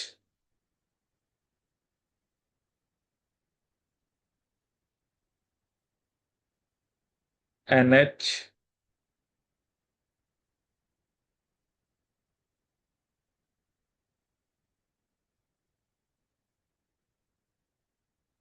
ठीक है, ये जो स्पेसिफिक रिंग होती है इसे बोलते हैं हम इंडोल रिंग। इस रिंग को हम क्या बोलते हैं? Indole ring. क्या बोलते हैं हम आपकी? Indole ring. ठीक है, so this is your tryptophan. और ट्रिप्टोफैन के लिए सिंगल लेटर वर्ड क्या होता है आपका? W। ट्रिप्टोफैन के लिए सिंगल लेटर वर्ड क्या होता है आपका? W।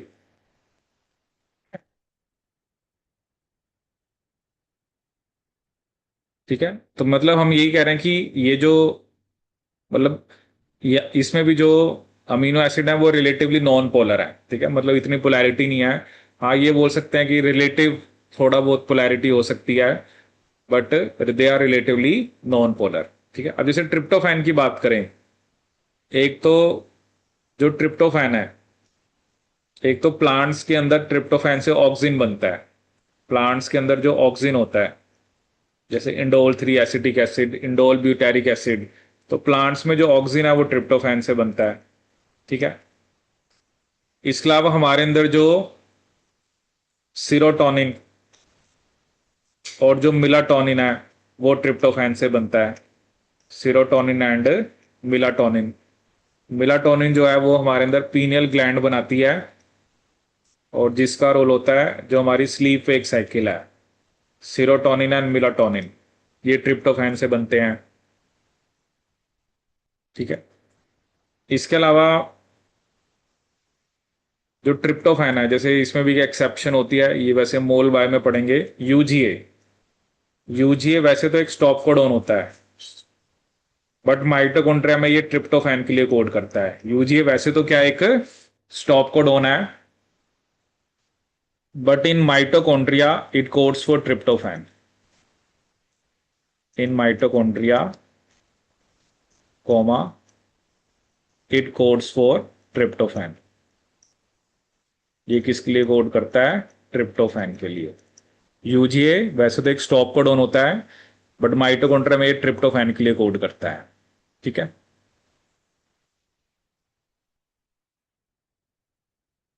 तो ये 3 अमीनो एसिड कौन से हैं हमारे? Aromatic, phenyl alanine, tyrosine and tryptophan. Phenyl alanine, tyrosine and tryptophan. ठीक है, अब देखो इस पे बेस्ड जैसे जो क्वेश्चन आता है, एक्चुअली क्या होता है ना, जब हमें प्रोटीन्स की कंसेंट्रेशन निकालनी होती है, ठीक है, हमें क्या कैलकुलेट करनी होती है? जब हमें प्रोटीन्स की कंसेंट्रेशन निकालनी होती है, जैसे मान लो मैंने आपको एक सैंपल दिया और आपको मैंने कहा कि इस सैंपल में आप मुझे प्रोटीन की कंसेंट्रेशन बताओ। ठीक है, तो मतलब बड़े सारे टेस्ट होते हैं, जैसे बहुत सारे टेस्ट होते हैं प्रोटीन की कंसंट्रेशन को मेजर करने के। बट अगर आपको कोई रिएजेंट से रिएक्ट नहीं कराना है, मतलब आपने प्रोटीन, मैंने आपको सिंपल प्रोटीन का सोल्यूशन दिया और आप उसकी कंसंट्रेशन बताओ, तो उसके लिए ना हम एब्जॉर्बेंस लेते हैं, और वो एब्जॉर्बेंस हम लेते हैं 280 पे। ठीक है। तो अब एब्जॉर्बेंस हम 280 पे इसलिए लेते हैं, इसका रीजन क्या होता है, ये जो एरोमेटिक अमीनो एसिड्स हैं, ये एब्जॉर्बेंस दिखाते हैं कौन सी वेवलेंथ के ऊपर, 280 के ऊपर। ठीक है। देखो वैसे तो अलग अलग टेस्ट होते हैं, जैसे बायोरेट टेस्ट होता है, ब्रैडफोर्ड टेस्ट होता है, ठीक है, बड़े सारे टेस्ट होते हैं। बट उनके अंदर you react protein with some reagent, उसमें आप ना कोई रिएजेंट से रिएक्ट कराओगे, फिर उसके बाद जो कलर आता है, क्योंकि उसमें फिर आप विजिबल लाइट में देखते हो, क्योंकि जो कलर आएगा उस बेस पे देखते हो। लेकिन अगर मैंने प्रोटीन को कोई रिएक्शन नहीं करानी, उसको हम कोई कलर नहीं दे रहे, सिंपली आपने कहा कि ये प्रोटीन का सोल्यूशन है और इसकी कंसंट्रेशन मैंने पता करनी है, ठीक है, उसमें ये होता है ना, पहले हमने स्टैंडर्ड ग्राफ बनाया होता है, तो उसकी रीडिंग के बेस पे हम करते हैं, ये हम पढ़ेंगे डिटेल में बाद में। बट अगर आपसे क्वेश्चन पूछा जाता है कि प्रोटीन की कंसंट्रेशन मेजर करनी है, तो एब्जॉर्बेंस, तो हम एब्जॉर्बेंस 280 पे क्यों लेते हैं, तो उसका रीजन क्या होता है, एरोमेटिक अमीनो एसिड। ठीक है। ऐसे न्यूक्लिक एसिड जो होते हैं, उसकी हम एब्जॉर्बेंस लेते हैं 260 पे। न्यूक्लिक एसिड्स की एब्जॉर्बेंस हम कौन सी वेवलेंथ पे लेते हैं, 260 पे। और उसका रीजन क्या होता है, हेट्रोसाइक्लिक नाइट्रोजनस बेसिस। ठीक है, न्यूक्लिक एसिड्स की एब्जॉर्बेंस हम लेते हैं 260 पे, उसका रीजन क्या होता है आपका, heterocyclic nitrogenous bases. Heterocyclic nitrogenous bases, जैसे एडेनिन हो गया, गुआनिन हो गया, साइटोसिन हो गया, थायमिन हो गया, उसकी वजह से हम एब्जॉर्बेंस 260 पे लेते हैं। ठीक है। जैसे एक बार एग्जाम में क्वेश्चन भी आया था, क्योंकि इसमें मैं आपको वही बता रहा हूं, वी आर नॉट, हमने किसी के साथ रिएक्शन नहीं करानी। ठीक है। जैसे एक पॉइंट आया था, intrinsic fluorescence of proteins, intrinsic fluorescence of proteins is due to aromatic amino acids. जो इंट्रिंसिक फ्लोरेसेंस होती है किसकी, प्रोटीन्स की, that is due to aromatic amino acids, is due to aromatic amino acids. Intrinsic fluorescence of protein is due to aromatic amino acids.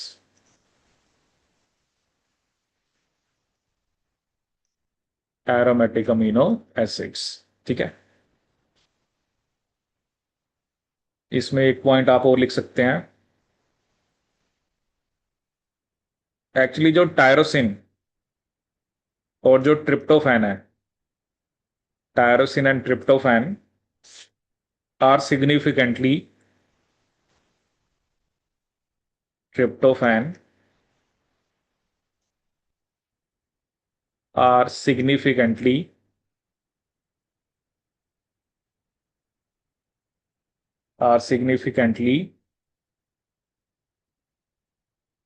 more polar than phenylalanine.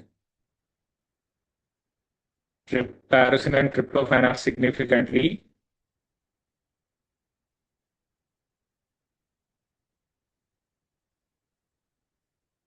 more polar than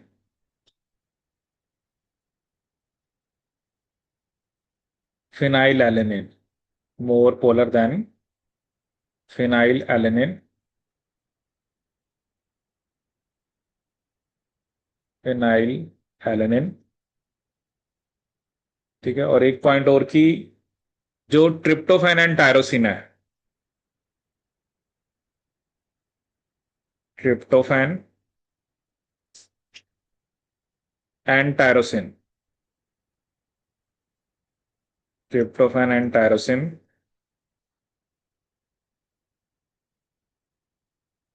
comma, and to a much lesser extent, and to a much lesser extent,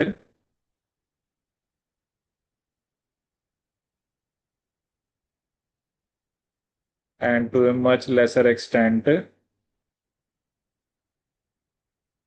phenylalanine comma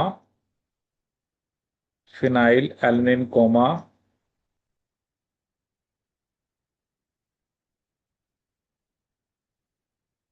absorb ultraviolet light, absorb ultraviolet light. ठीक है, क्या कह रहा है कि tryptophan and tyrosine and to a much lesser extent phenylalanine absorb ultraviolet light. This accounts for this accounts for the characteristic this accounts for the characteristic characteristic strong absorbance strong absorbance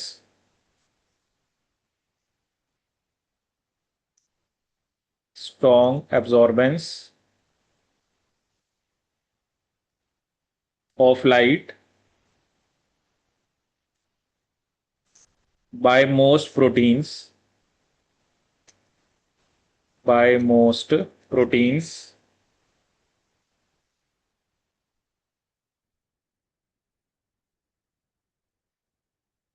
at a wavelength of 280 nanometer at a wavelength of 280 nanometer। ठीक है, तो ये जो 280 होता है ये ultraviolet range में आता है। ठीक है, तो जो हम प्रोटीन्स की एब्जॉर्बेंस हम कौन सी वेवलेंथ पे ले रहे हैं, 280 पे। ठीक है, उसके पीछे रीजन क्या है आपका, that is your aromatic amino acid. ठीक है, जैसे इसमें एक क्वेश्चन है, आप जैसे ये देख के आना।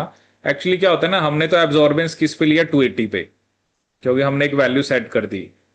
आपने क्या देखना है, जैसे मान लो जो फिनाइल एलेनिन है, ठीक है, हम सिर्फ इंडिविजुअल बात कर रहे हैं। जैसे मान लो सिर्फ फिनाइल एलेनिन है, सिर्फ टायरोसिन है, सिर्फ ट्रिप्टोफैन है।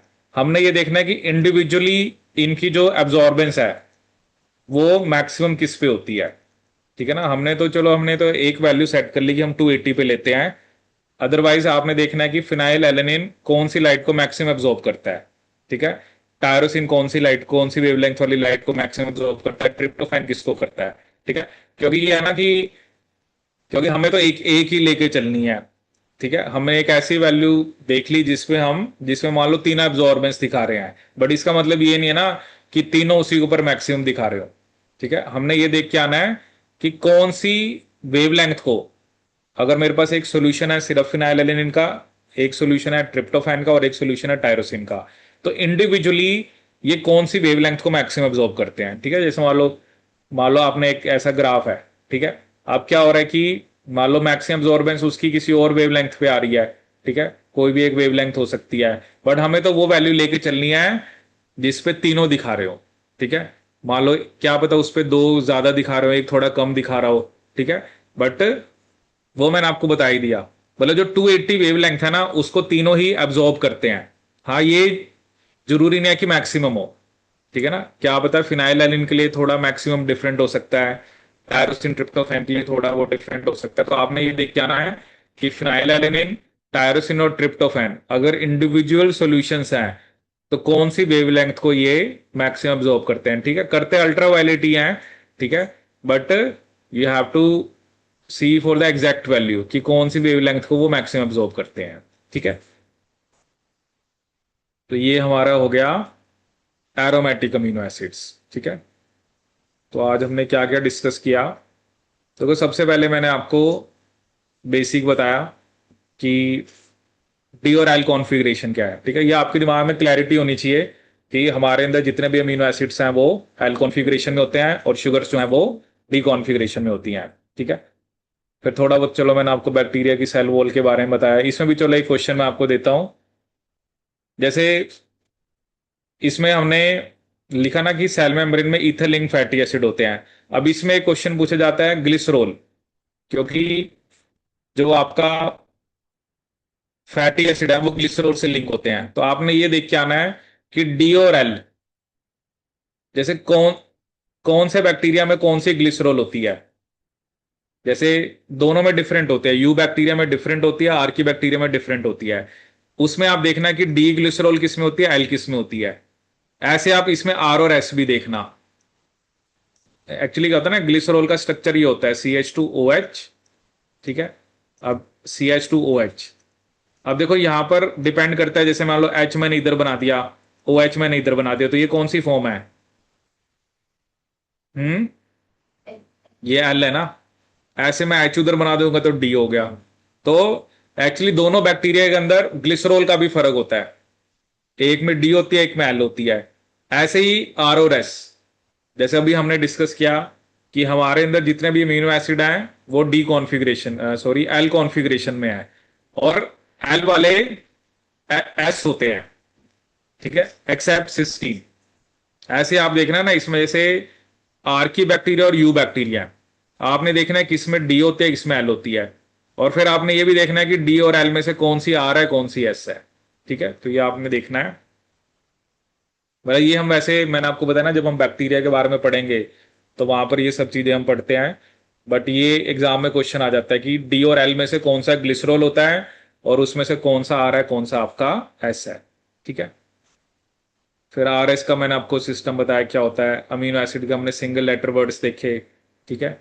उसके अलावा हमने जो स्पेसिफिक, जैसे हमने यहां पर कुछ देखा कि जैसे आपको एक अमीनो एसिड्स गिवन होते हैं, ठीक है, वो डिपेंड करता है कितने गिवन है, 3 गिवन है, 4 है, 5 है, 6 है। तो वो पूछता है कि कितने डिफरेंट टाइप ऑफ हम, जैसे यहां पर हमने 4 वाला डिस्कस किया था, तो आपने सिंपली 4 फैक्टोरियल। अगर कोई रिपीट हो रहा है तो मैंने आपको उसका बताया था कि पहले आप वो नंबर लिख दो, और जितनी बार रिपीट हो रहा है आप उससे डिवाइड कर दो, ठीक है। तो ऐसा एप्टीट्यूड में भी आपसे क्वेश्चन पूछ सकते हैं। और फिर हमने देखे अमीनो एसिड के स्ट्रक्चर्स, ठीक है।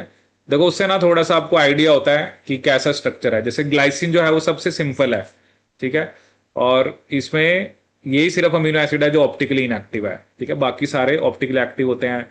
एलेनिन हो गया, वैलिन हो गया, ल्यूसिन, आइसोल्यूसिन, प्रोलिन। प्रोलिन में भी खास बात क्या है कि ये इसमें सेकेंडरी अमीनो ग्रुप होता है। मिथुनिन का स्ट्रक्चर हमने देखा, फिनाइल एलेनिन, ट्रिप्टोफैन, ठीक है, और हमने देखा टायरोसिन का, ठीक है। तो ये जो मैंने आपको बताया कि why we take absorbance at 280, तो उसका पीछे रीजन क्या होता है, एरोमेटिक अमीनो एसिड, ठीक है। तो इसमें भी ना एक, वैसे तो हम टेक्निक्स में पढ़ते हैं, बट नेक्स्ट लेक्चर में हम वो भी डिस्कस करेंगे। एक्चुअली ये जो एब्जॉर्बेंस होता है, ये जो हम एब्जॉर्बेंस लेते हैं, तो इसमें हम एक इंस्ट्रूमेंट की बात करते हैं जिसका नाम होता है स्पेक्ट्रोफोटोमीटर, ठीक है। और उसमें हम एक लॉ की बात करते हैं, बियर लैम्बर्ट लॉ, ठीक है। तो क्योंकि उस पे बेस्ड क्वेश्चन आता है पेपर में, ठीक है, कुछ क्वेश्चन हम यहाँ पे भी डिस्कस करेंगे। बाकी जब हम टेक्निक्स पढ़ते हैं, जब हम स्पेसिफिकली यू विजिबल स्पेक्ट्रोस्कोपी के बारे में पढ़ेंगे, तब भी हम डिस्कस करेंगे, ठीक है। तो अब इसमें बेसिकली आपको बस ये चीज देखनी है कि ये जो एरोमेटिक अमीनो एसिड्स हैं, ठीक है, इनकी आपने मैक्सिमम एब्जॉर्बेंस देख के आनी है, ठीक है। और दूसरा मैंने आपको क्या दिया, डी और एल, ठीक है। हमने तो अमीनो एसिड की बात करी है ना, लेकिन देखो क्या है ना, ऐसे नहीं कि सिर्फ अमीनो एसिड में ही बात हो रही है। अमीनो एसिड हो गए, शुगर्स होगी, जैसे हम ग्लिसरॉल कह रहे हैं, वो भी एक तरह से, जनरली जितने भी फैटी एसिड होते हैं, तो ग्लिसरॉल के साथ ही फैटी एसिड चेन लगती है, ठीक है ना, जो सेल की मेम्ब्रेन में लिपिड्स होते हैं, ठीक है। तो हमने ये तो कहा कि जो आर्के बैक्टीरिया उसमें ईथर फैटी एसिड होते हैं, और यू बैक्टीरिया में एस्टर लिंक्ड होते हैं। बट हमें ये भी देखना है कि उसके अंदर ग्लिसरॉल कौन सी है, डी ग्लिसरॉल है या आपकी एल ग्लिसरॉल है, ठीक है। तो चलिए फिर इसमें जो नेक्स्ट कैटेगरी है, और जो बियर लैम्बर्ट लॉ के बारे में पहले हम पढ़ेंगे, और उसके बाद जो आपके बेसिक अमीनो एसिड्स कौन से होते हैं, एसिडिक कौन से होते हैं, उसको फिर हम नेक्स्ट क्लास में कंटिन्यू करेंगे।